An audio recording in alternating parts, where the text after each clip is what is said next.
excited to be able to present at this year's Creativity Conference. Huge thank you to Maxim for the invitation to come speak. And I wanted to tell you a little bit about myself so you have a sense of who is this person and why are they talking to me about the creative process. And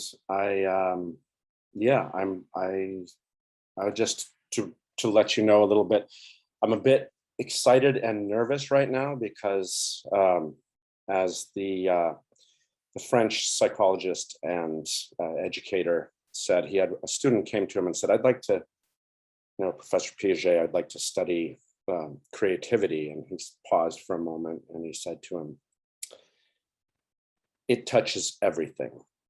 And so I'm very excited right now to try to share some of that with you, but it really is true that the creative process and creativity, it touches everything. It touches so many aspects in our life. So, and there's a lot of ground to cover.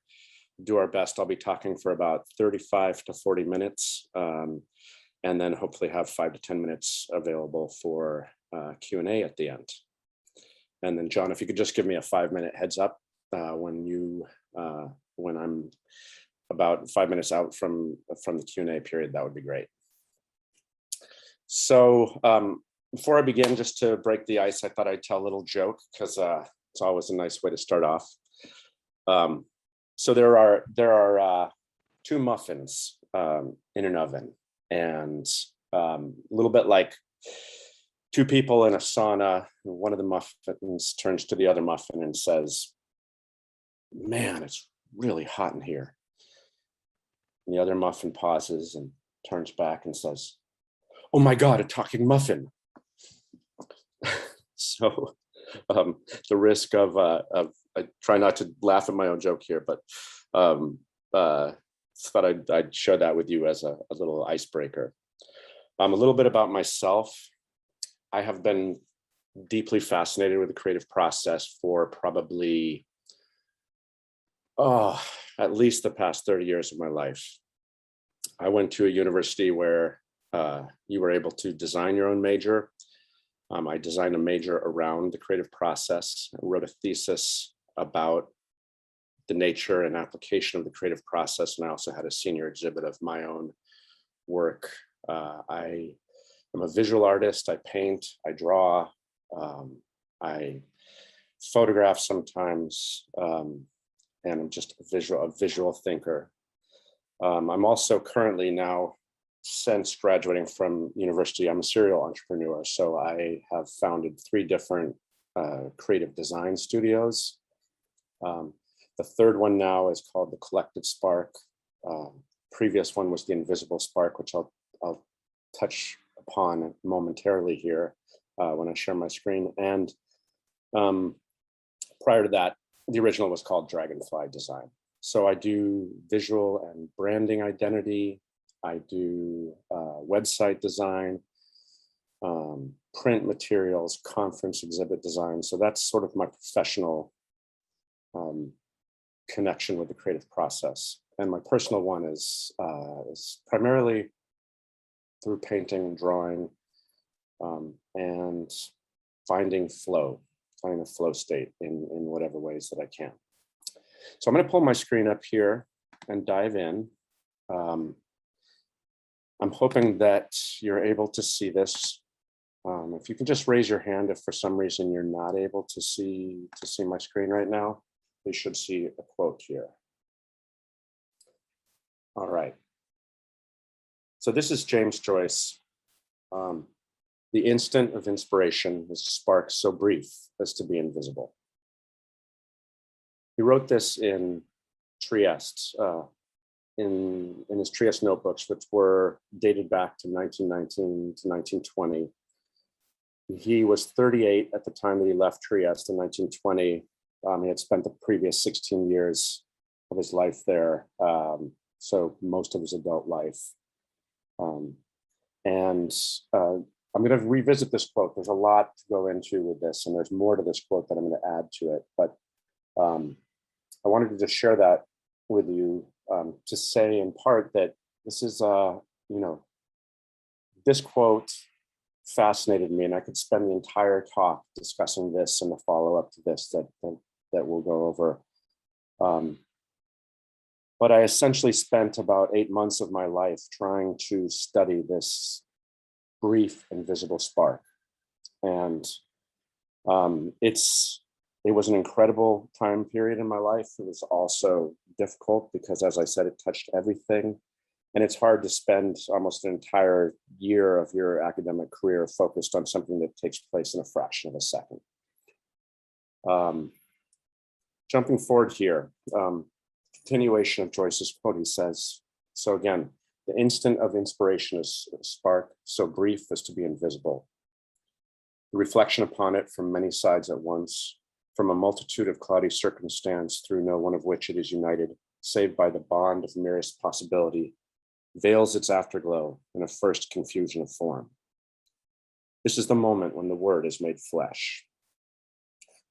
So this is a quite Joycean, very wordy description of it, but imagine that spark of inspiration, imagine that idea of circling around it in this multitude of cloudy circumstance. I want to talk about inspiration a little bit, and I want to continue to circle back and unpack that quote a little bit.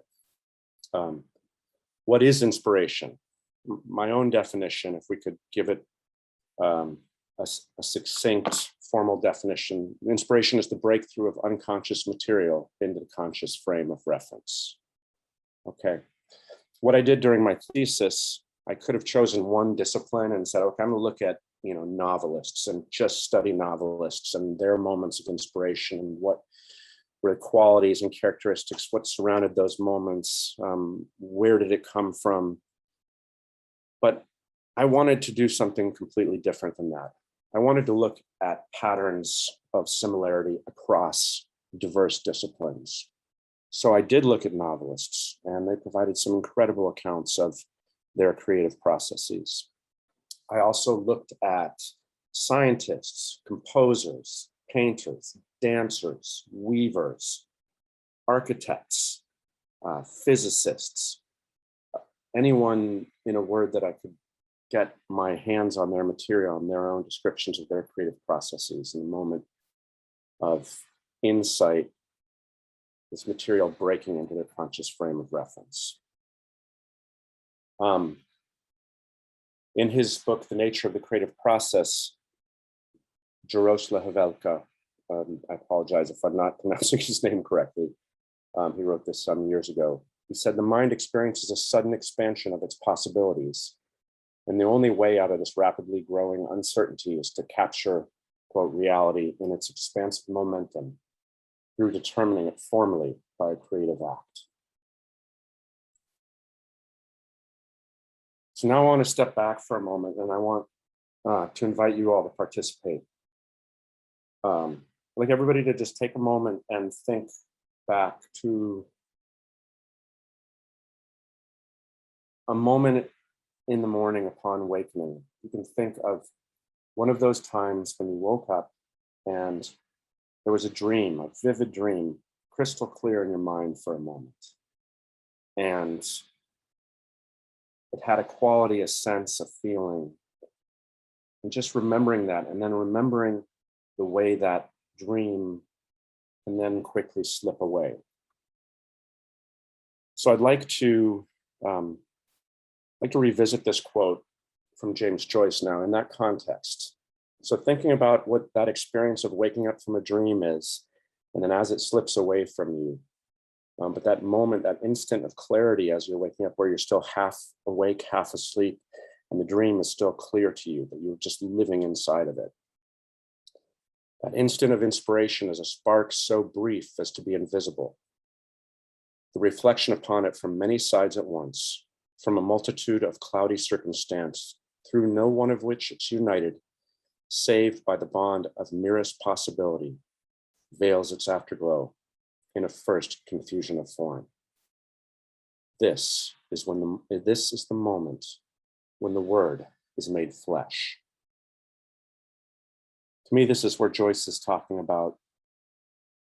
It's the moment when he puts his pen to paper, when the word takes form, takes life. It's also synonymous in some ways with the element of the moment of inspiration when people talk about an actual physical sensation, the flesh. Certain people have said that they will know they're about to have a moment pop into mind because as they're shaving, they can feel the hairs on their face stand up on end.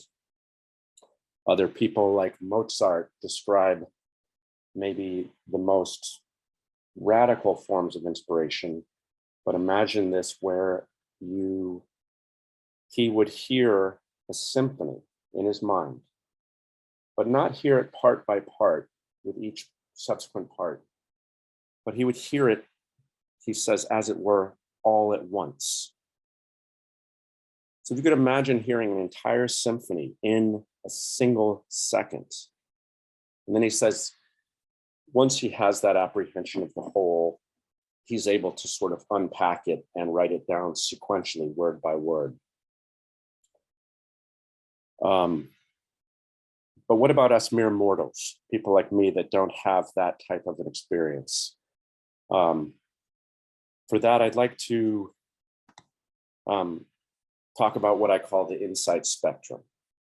So if we thought of inspiration, like I'm showing here, as an entire spectrum, right?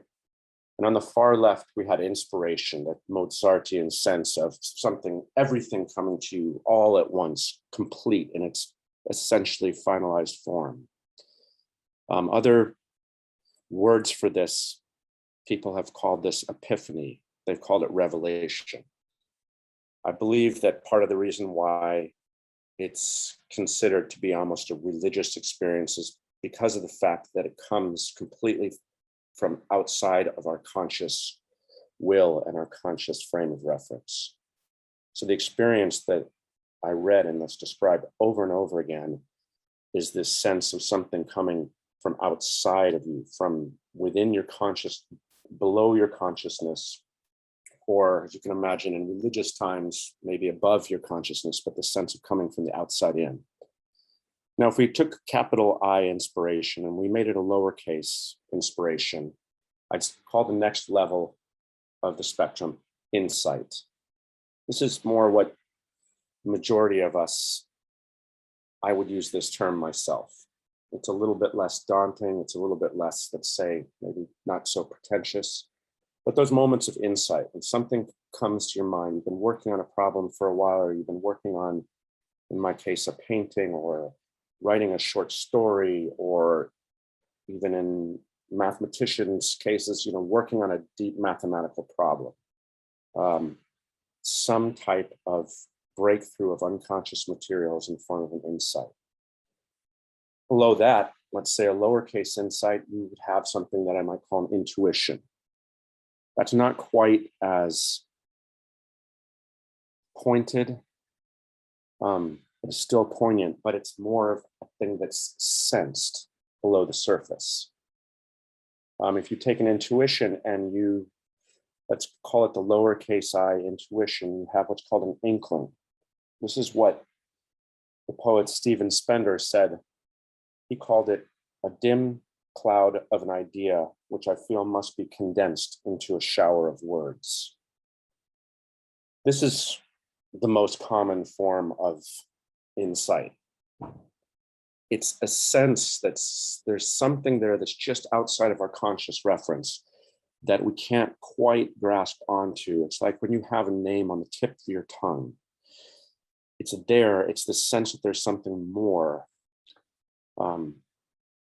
And what I'd like to do is unpack this a bit more and talk about some of the characteristics of inspiration, insight, intuition, or these inklings that I came across in studying the creative process and in studying these various accounts. So what are those characteristics of insight?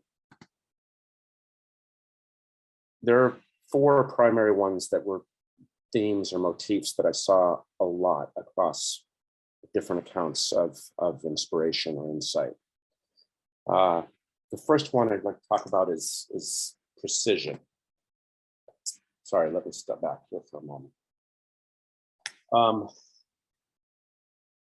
So Henry James, in his book, Spoils of Point, in the preface, he talks a little bit about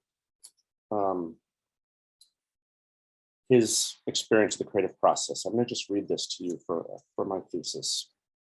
He says, most of the stories straining to shape under my hand have sprung from a single small seed, a mere floating particle in the stream of talk. Such is the interesting truth about the stray suggestion, the wandering word, the vague echo, at touch of which the novelist's imagination winces as at the prick of some sharp point. Its virtue is all in its needle-like quality, the power to penetrate as finely as possible. There's a precision to these moments. There's something like that. I love that description of that prick of inoculation, just like that needle-like quality of it. Another person, Henri Poincaré, who was a famous French mathematician, he was a contemporary of Einstein's. He wrote about his own experience of insight.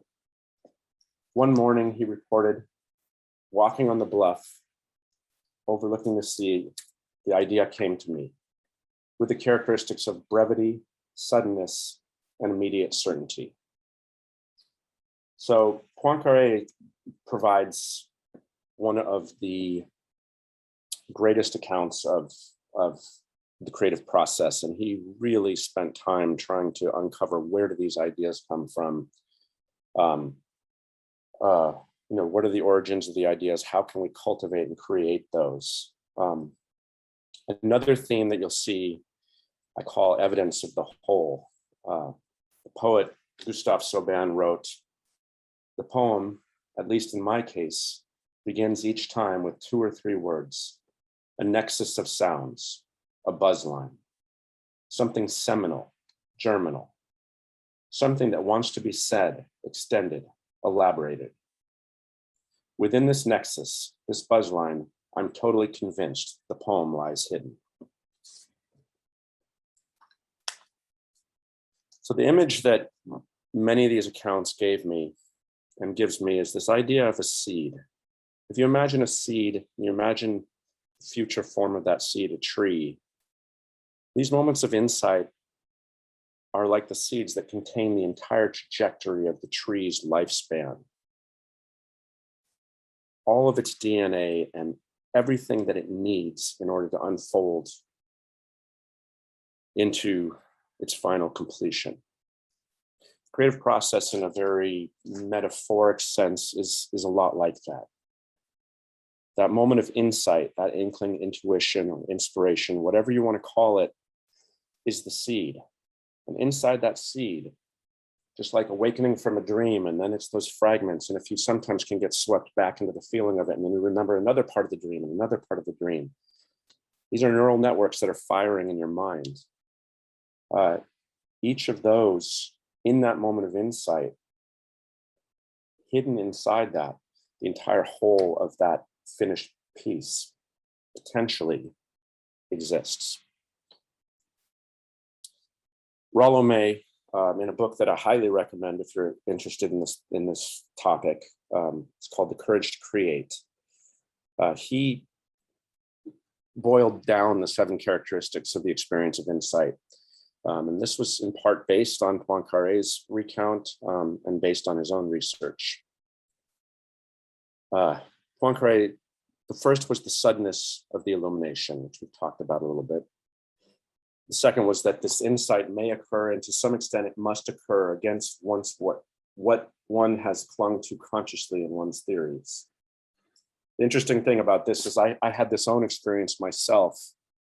People call it the aha moment. For me, it was like a dumbed down version of that, I guess. It was an aha moment sometimes, but it was more like, it's so obvious. Why couldn't I see it before now? And the reason I wasn't able to see it before that point was because the paradigm or the framework of reference that I was looking at things through didn't actually allow me to see something that was in fact simpler, almost like simplifying a mathematical equation down to its most elemental form. The third quality of these moments of insight or inspiration is the vividness of the incident and the whole scene that surrounds it. So people will remember these moments of insight and where they were exactly. And oftentimes there's accounts, and I've had this experience too, where colors become more vibrant, sounds might become more distinct. It's almost as if you feel more alive in those moments of insight when something's bubbling up from the unconscious into the conscious mind. The fourth of those 7 qualities is the brevity and the conciseness of the insight. Again, returning here to that idea of the prick of inoculation, or what Poincaré talks about, that quality of just immediacy and suddenness. A little bit about the context around this, because I'd like to touch upon this in terms of how we might be able to cultivate these moments for ourselves more frequently. Typically, the insight is preceded by a period of hard work on this topic. So you may have that experience of banging your head against the wall, of trying to, let's say, as an author, writing a passage that you just can't seem to figure out how to weave these characters together in a believable and meaningful way that's going to then lend to the story an idea that you have later on in the book.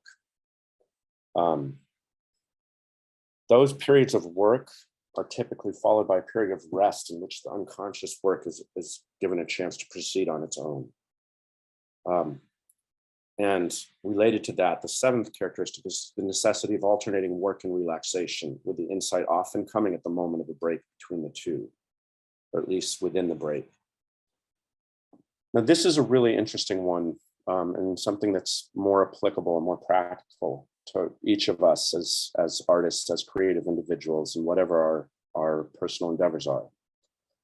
It's important to understand that we can't necessarily get to the finish line just by trying harder, right? It's not necessarily about banging your head against the wall one more time. If we can structure our days and our time to optimize them in a certain way, where we have these periods of intense work counterpointed, punctuated with periods of rest, periods of recovery. Some of research I've been doing more recently on flow state and peak performance. Sometimes those things might be as simple as driving a car, taking a shower, doing something that's somewhat physical, somewhat automatic, taking walks. It might be an individual thing, but it's something where you're allowing the conscious mind to rest, allowing everything to sift down into the unconscious mind, and to move forward from there. I want to talk a little bit about, I'll pause for a moment because this is a lot, and I recognize that this is a lot, and I'm trying to weave 8 months of research and 30 years of fascination and application of the creative process into a 40-minute talk. It looks like I have about 15 more minutes before we go into the Q&A. So I'm going to hopefully be able to move through the rest of this. The origins of insight. Where do these ideas come from then? Do they come from some outside spiritual source? Do they come from an inner source? Do they come through osmosis from conversations and people that we've talked to? Amy Lowell, in her book, The Process of Making Poetry, she says very simply, I meet my poems where they touch consciousness. And this is a beautiful and simple quote. And it helps lend to models of consciousness that I began to study to try to understand this process of breakthrough of unconscious material into the conscious frame of reference.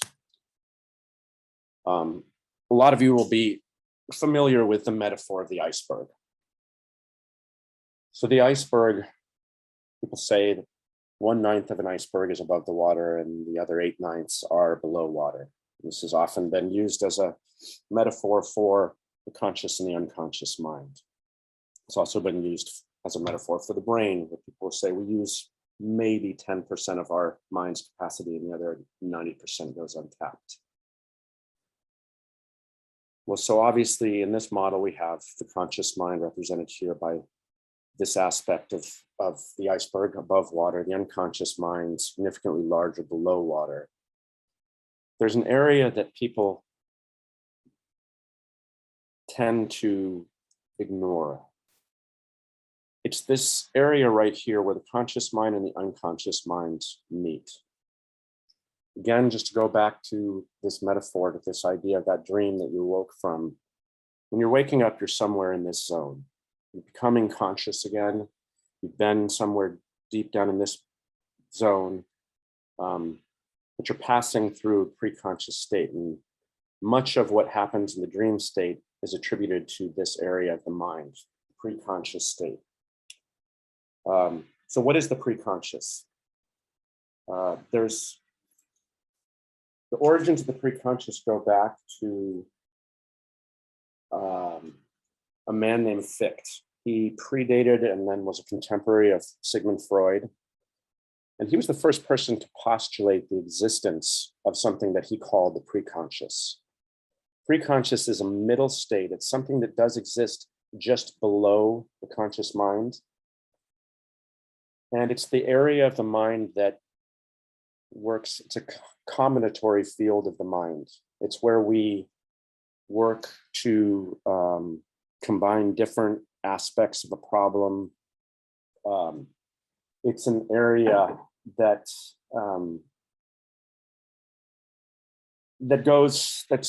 it's very difficult to study it because it's below the level of consciousness, but it's the area that's attributed to dreams. It's the area that's attributed to humor.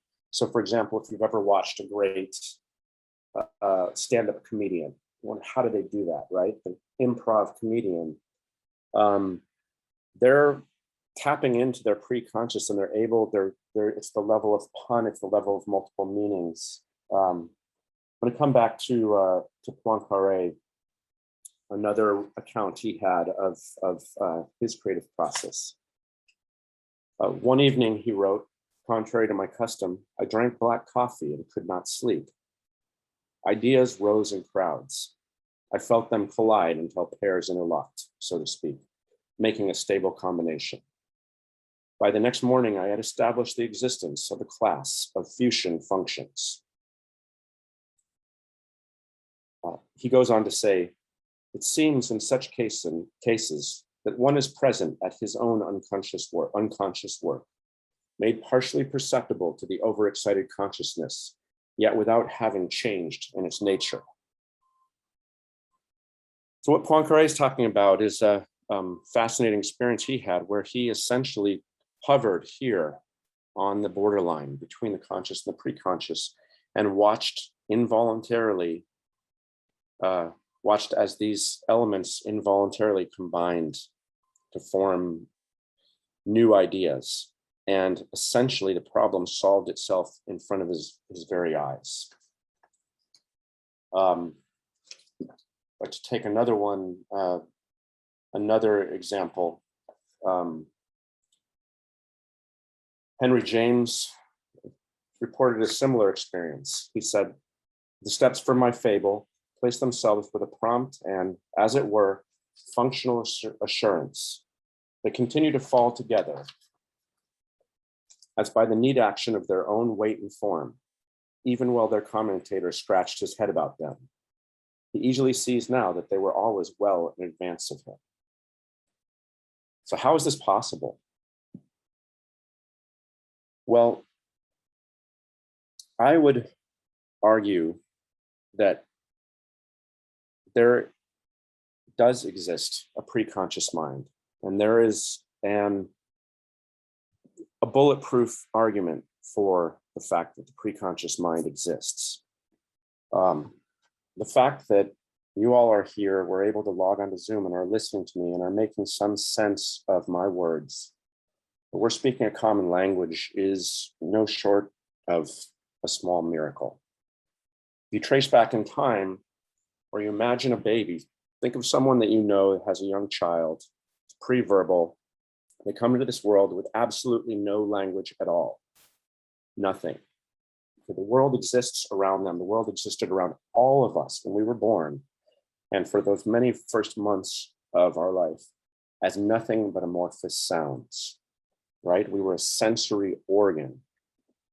Now, somehow we went from being down here in a completely unworded state of consciousness, right? Things did not have names. Things may have had some sense of significance to us, but somehow there was a level of subterranean intelligence that allowed us to organize these words in such a way that we now can have this conversation, can listen. As I'm speaking now, you're weighing my words against your experience. You're weighing to see, do these resonate? Does this make sense? Do I agree with this? Do I disagree? You're noticing the words that I'm choosing. Am I choosing accessible words? Am I choosing highfalutin, pretentious words? Am I describing this in a way that makes sense to you? There are so many different layers and levels of understanding that are going on that had to take place. An organization of the raw matter that is life had to take place in order for you to understand the words I'm saying right now. In other words, what I'm saying to you is that you and each of us are actually significantly more intelligent than we are. We all have what Poincaré called a subliminal self, right? There's a level of our minds that actually is ahead of where we are right now. It's kind of a crazy thought, I understand. But the truth of all of these recounts that I reviewed in my research, and the similarity that they have to them, is the fact that we actually precede ourselves in our own discovery. We precede ourselves in solving our own creative problems.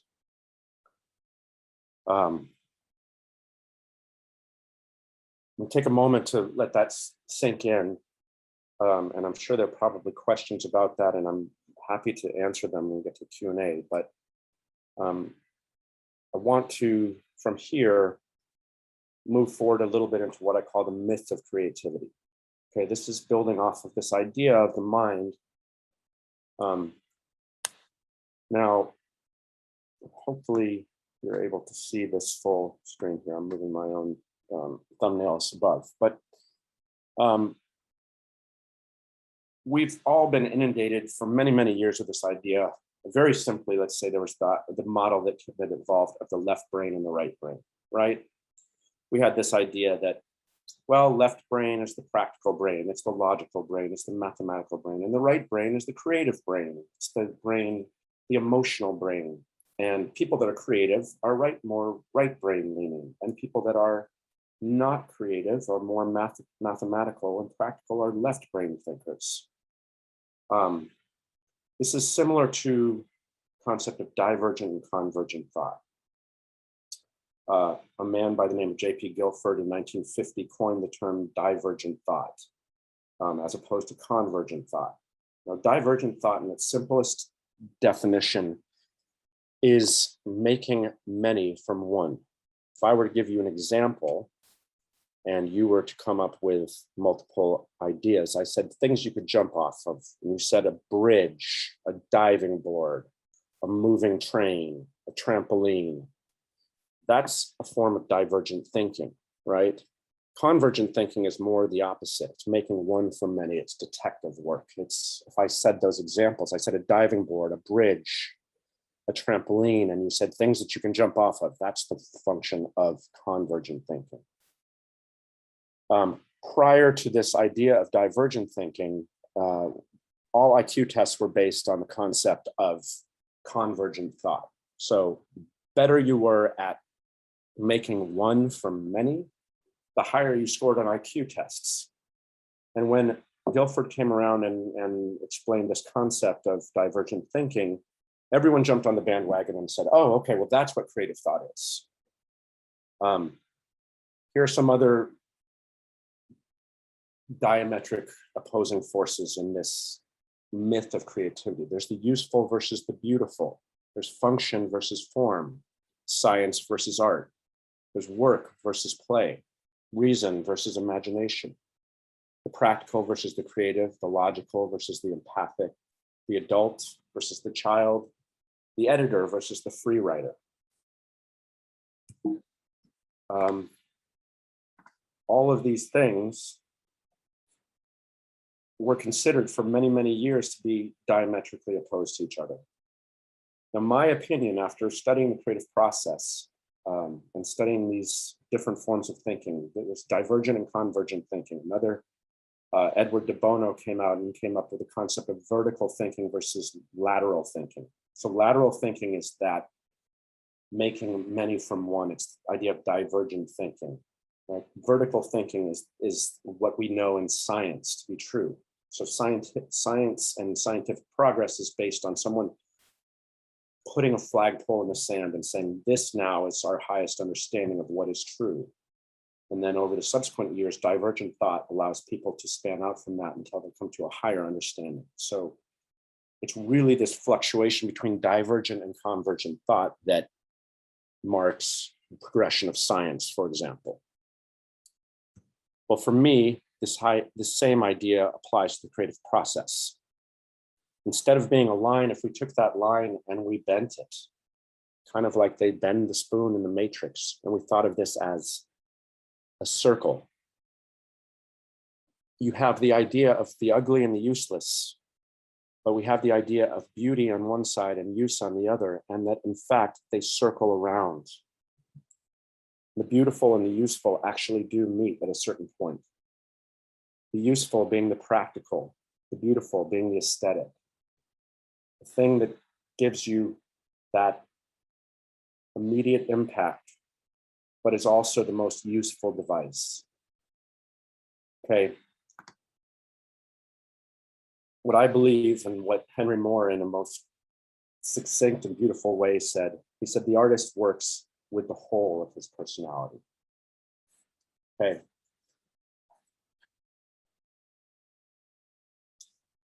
I want to find this passage if I can. So I'm going to paraphrase now. Henry Moore said, the artist works with the whole of his personality. He says, it's true that the non-logical self, the a-rational self, plays a large role in the creative process. And he later distinguishes this idea of the irrational self. He says, by irrational, I don't mean irrational. I mean outside of the bounds of logic, not against the concept of logic. For example, the preconscious is able to hold two contradictory ideas in mind at the same time with no apparent conflict. Our conscious mind would go crazy if we tried to do that. But Henry Moore goes on to say, but the artist also requires use of his conscious mind. He says it's that aspect of the mind that keeps us from trying to walk in two directions at the same time. So what I would argue is that, like Moore says, that the creative process, the artistic process requires the whole of the personality. It requires both the logical aspect of your brain of ordering and organizing elements and the ability to, the imagination, the ability to think laterally, to think divergently, to brainstorm and come up with many ideas from one. Now, I don't believe that you can do both of these things at the same time. Just like Rollo May says, this idea of alternating between moments of work and moments of relaxation. I think the creative process is encompasses both the spirit of play and the spirit of work. It involves both reason and the imagination. I didn't really articulate it well in my thesis, but I thought of it almost like the breathing mechanism of thought. So, for example, in my line of work, sometimes I'll do a work session with my clients and we brainstorm, and I get on my whiteboard and we'll brainstorm. And this is the part of the process that's divergent thinking, it's lateral thinking. There are no wrong ideas. Every idea that comes up, I write it on the board. We create a swath of ideas, a palette. And then we come in and we use the convergent thought. We'll look at those ideas. We might take two and combine them. We might eliminate others that by comparison are not quite as strong. Then we'll look at those ideas and we might brainstorm outwards again. So essentially the breathing mechanism of thought goes like this until we arrive at that final essential idea, what I might call the concept. And then from there, my work begins, and I begin designing outward from that concept, looking at what I call the visual language. So the typography, color palette, imagery, what my writers look at as tone of voice, sort of the entire brand identity. But that's another talk that I don't have time to go into now. So what is the creative process? I'm gonna do a quick time check here. It looks like we have about 6 minutes. I might run a little bit over. How do you define something as broad as the creative process? For myself, this is one view of what the creative process looks like. This is that whiteboard I was mentioning to you. This is how my ideas come out if I'm doing a work session with myself. Things are a little bit all over the place. Some things are connected, some things connect later. I have magnets here that are colored. Sometimes I organize things like that. It's a really somewhat of an initially haphazard and chaotic process. Brewster Geeslin, in his brilliant book, if I could recommend any book to read to any artist or scientist or mathematician for that matter, to any human being that's interested in the creative process, it's this book right here, The Creative Process. Probably easy to remember. He interviewed a lot of the people that I quoted in my thesis. He has other insights. He himself called it a commerce with disorder.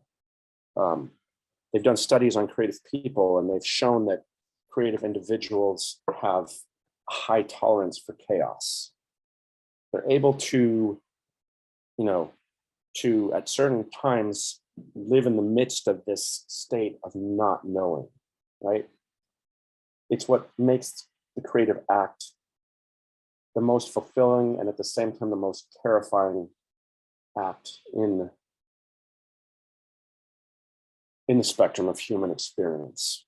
It's what writers sometimes call the fear of the blank page, the blank canvas. That's how I experience it. It's the terror of knowing that to get from point A to point B, I'm going to have to go through an awkward stage, almost like a teenager.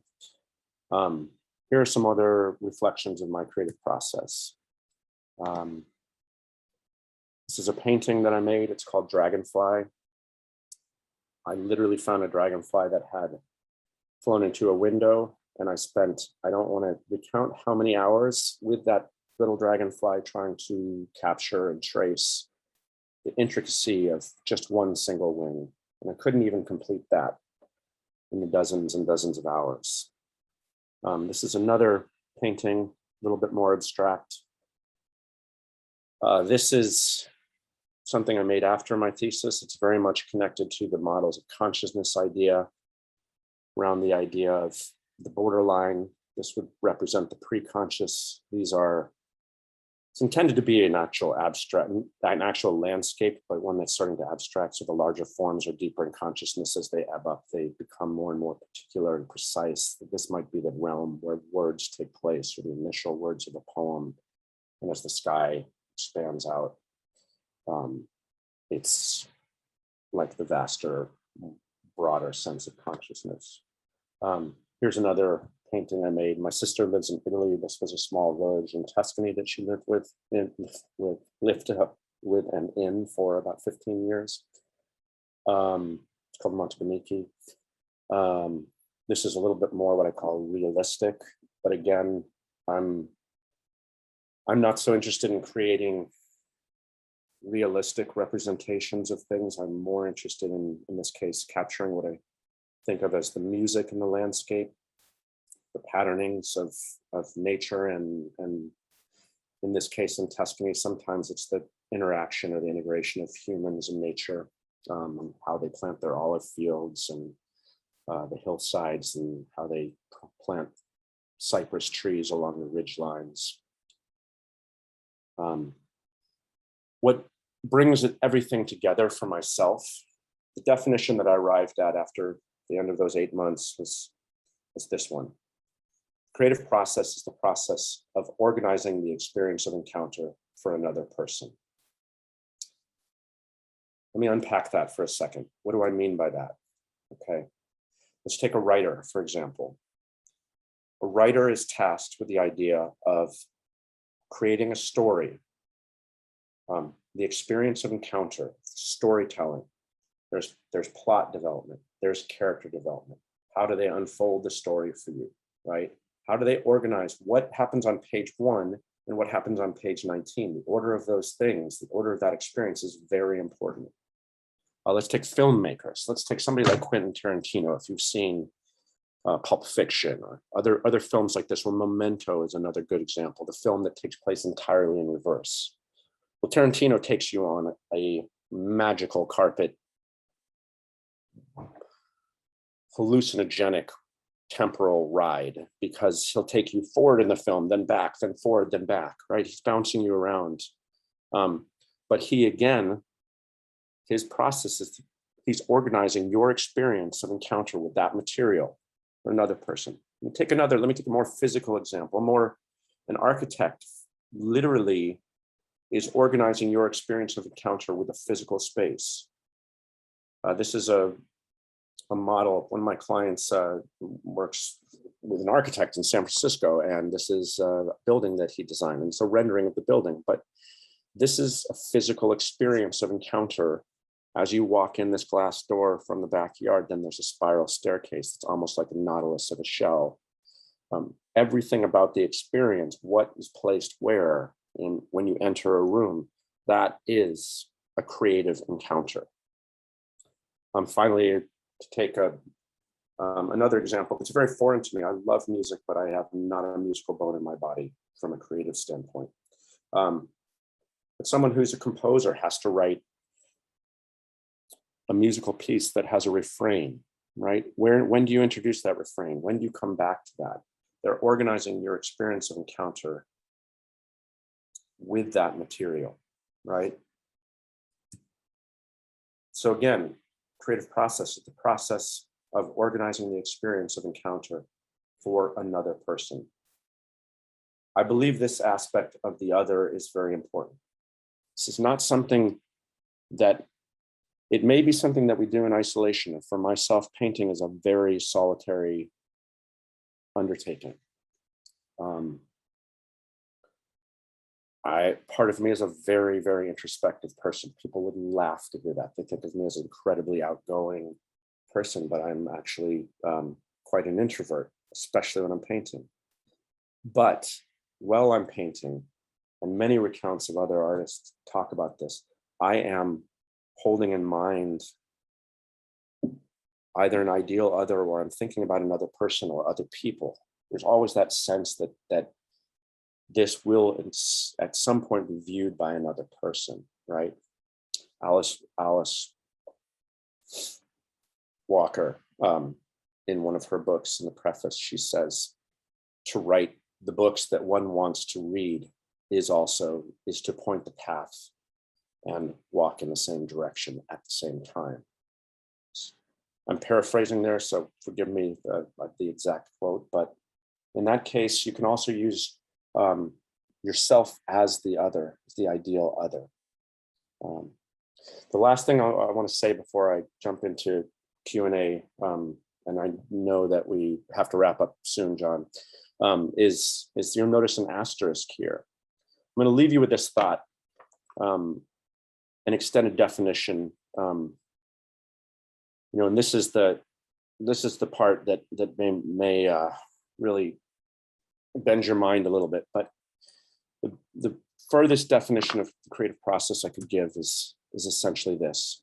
The creative process is the process of organizing the experience of encounter for another in the way that experience was organized for you during the moment of expanded insight.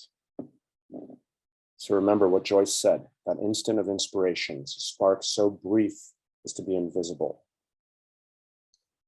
So in that moment, that spark of inspiration, the whole tree was folded up, its entire trajectory. So if we can, again, try to cultivate those moments of insight try to trust the preconscious mind, and know that we are in fact more intelligent, more brilliant, more creative, more beautiful, more expansive than we think ourselves to be, then we have the possibility of creating something beautiful and useful for this world.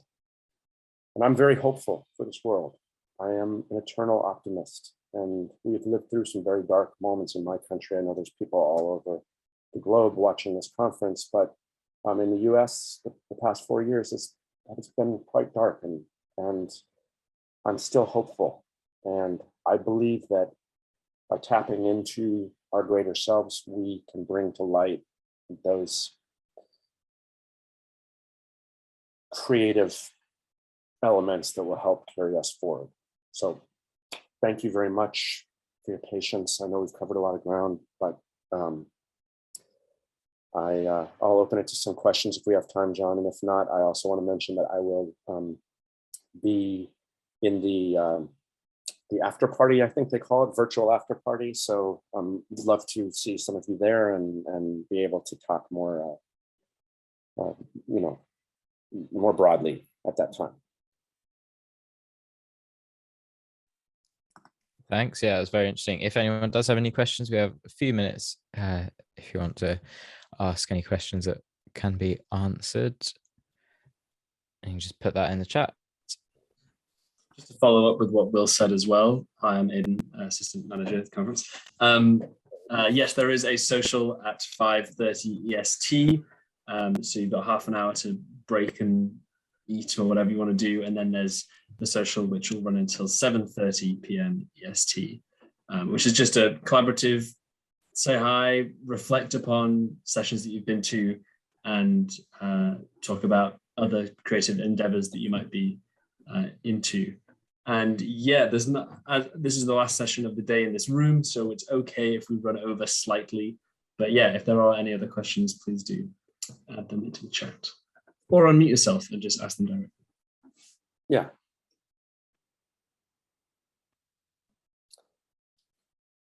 I can keep talking too. There's plenty where this came from.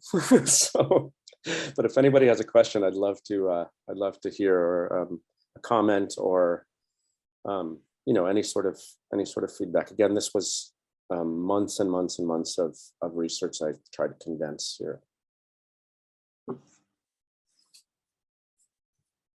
All right, if there are no other questions, I'm going to read you some more quotes. Okay.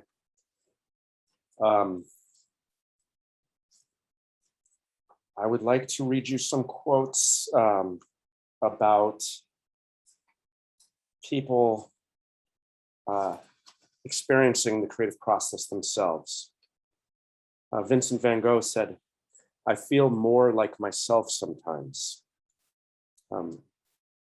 Wolfgang Amadeus Mozart, he said, "When I am completely myself, as it were, it is on such occasions that my ideas flow best and most abundantly." Again, this is what I talk about, using the whole of the personality, what Henry Moore said, this idea of using your child and your adult, of integrating the entire aspect of your personality, of yourself. Max Ernst says, "I was surprised by the sudden heightening of my visionary powers and by the dreamlike succession of contradictory images that came one on top of another, with the persistence and rapidity peculiar to memories of love." Rollo May said, "Everything around me became suddenly vivid. The colors were sharpened and were embedded into my experience. The moment the insight broke through, there was a special translucence that enveloped the world, and my vision was given a special clarity." The last quote I'd like to share with you was by a 10-year-old camper of mine.